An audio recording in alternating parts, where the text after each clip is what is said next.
Good morning. आज आम ज्यामितिक चित्र कोण विषय पढ़ा। एठारे गोटे चित्र अंका जाइए, तार नाम दिखाई क ख ओ ग। एठारे क ख ग एक कोण।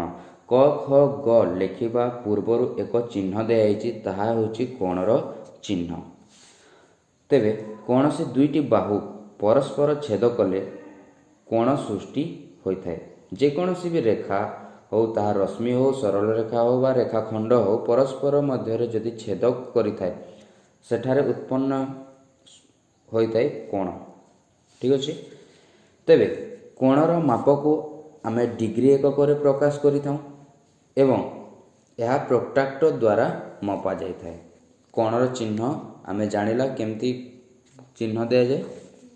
तेबे कोणर प्रकार आमे माप दृष्टि कोण को तीन भाग में विभक्त करिपारिबा, जेपरिक सूक्ष्म कोण, समकोण और स्थूल कोण।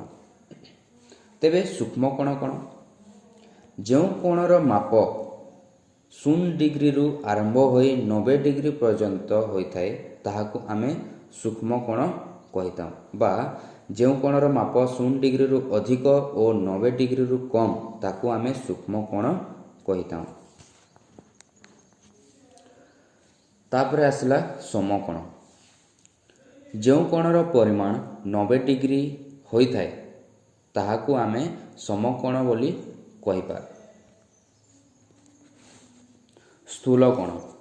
जो कोणर परिमाण 90 डिग्री रु अधिक और 180 डिग्री रु कम ताकु आमे स्थूल कोण कहिबा।